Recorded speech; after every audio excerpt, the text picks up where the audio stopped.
यहाँ सत्ता में वापस आ गई है और इसके लिए सपा ही पूरे तौर से जिम्मेवार है।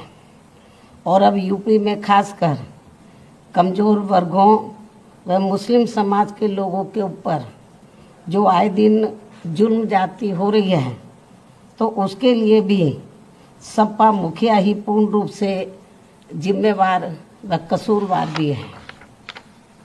और अभी भी ये किस्म किस्म की अफवाहें फैलाने से बाज नहीं आ रहे हैं, जबकि अब तो इनको अपनी बचकानी व घिनौनी राजनीति बंद करनी चाहिए।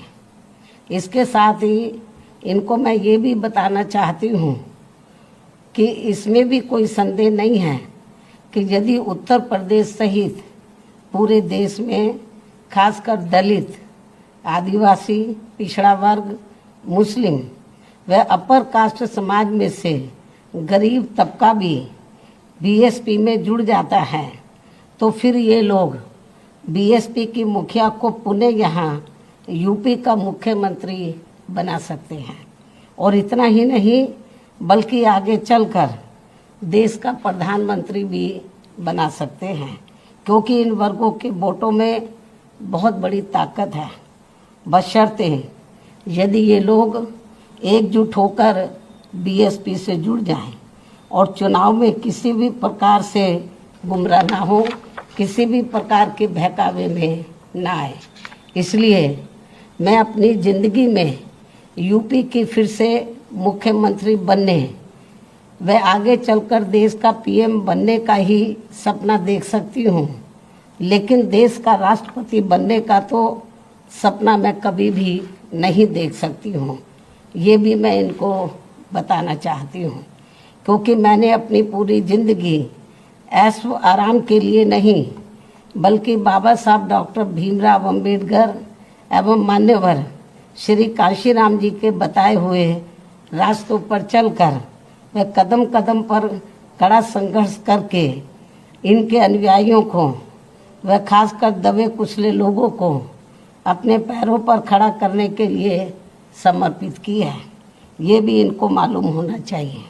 इसके अलावा ये बात भी सर्वविदित है कि ये कार्य दबे कुचले लोगों को अपने पैरों पर खड़ा करने का ये कार्य मैं देश का राष्ट्रपति बनकर नहीं बल्कि उत्तर प्रदेश का सीएम व देश का पीएम बनकर ही कर सकती हूँ।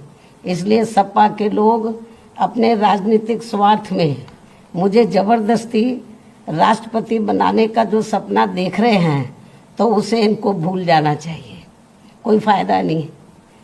जबकि इस मामले में हकीकत ये है कि सपा वाले मुझे देश का राष्ट्रपति बनाने का सपना इसलिए देखते रहते हैं ताकि उनके लिए यूपी का सीएम बनने का रास्ता साफ हो जाए, जो ये कदापि संभव नहीं हो सकता है। क्योंकि इस बार चुनाव में यूपी के मुसलमानों व यादवों ने भी इनको एक तरफा अपना वोट देकर देख लिया है। इनका कई पार्टियों से किया गया गठबंधन भी इन्होंने देख लिया है, लेकिन इसके बावजूद भी सपा अपनी सरकार बनाने में कामयाब नहीं हो सकी है। ऐसे में मुझे पूरा भरोसा है कि अब वे आगे इनके बहकावे में कतई भी नहीं आएंगे और वे फिर से यहाँ यूपी में बीएसपी की अपनी सरकार जरूर बनाएंगे। वैसे भी अब सपा मुखिया को ये एहसास हो चुका है कि आगे किसी भी चुनाव में अब ये लोग इस पार्टी के बहकावे में कतई भी नहीं आएंगे और ऐसे में अब ना ही आगे सपा कभी भी यहाँ सत्ता में आसीन हो सकती है।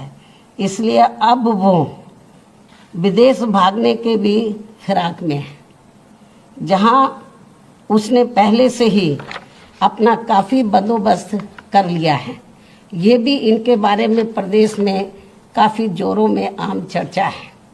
इसके साथ साथ यहाँ मैं ये भी बताना चाहती हूँ कि यूपी में बीएसपी की सरकार में दलित, आदिवासी व पिछड़े वर्गों में जन्मे हमारे महान संतों, गुरुओं व महापुरुषों आदि के आदर सम्मान में जो स्मारक व पार्क आदि बनाए गए थे, तो उनके रख रखाव को लेकर सपा सरकार में तो बहुत ज़्यादा और अब भाजपा सरकार में भी काफ़ी ज़्यादा उपेक्षा हो रही है, जिसकी वजह से अब आए दिन सभी स्थलों की हालत काफ़ी ज़्यादा खराब हो चुकी है। और इस मामले में फिर से मैं वर्तमान भाजपा सरकार का ध्यान आकर्षित कराने के लिए और इस मामले में फिर से मैं रिपीट कर रही हूँ, बहुत इम्पोर्टेंट है क्योंकि मीडिया बहुत गलत तरीके से इसको हाईलाइट कर रहा था।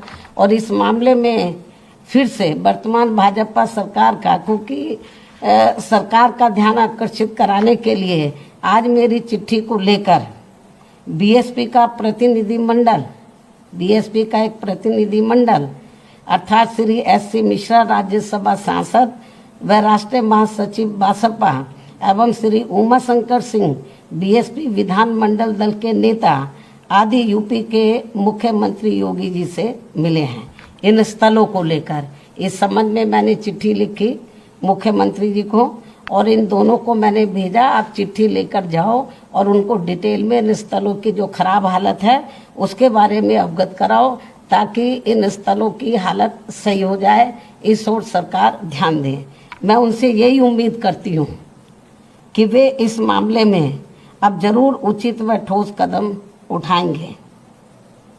चिट्ठी की कापी भी मीडिया को दे दी जाएगी क्योंकि जो गलत प्रचार कर रहे हैं, आज ये दोनों मिले हैं, ये तो मेरी चिट्ठी लेकर मिले स्मारकों को लेकर कि स्मारकों की हालत बहुत ज़्यादा खराब है और इस ओर सरकार ध्यान दे। और जो चिट्ठी लेकर मिले वो कापी भी हम मीडिया को भेज देंगे, ये भी मैं बताना चाहती हूँ। इसके साथ ही इस समय देश में रमज़ान का महीना चल रहा है, लेकिन जिस प्रकार से इस दौरान बिजली की कटौती की जा रही है ये सब ठीक नहीं हो रहा है। इस मामले में केंद्र व सभी राज्यों की सरकारें जरूर सख्त व कठोर कदम उठाएं, बीएसपी की ये पुरजोर मांग है।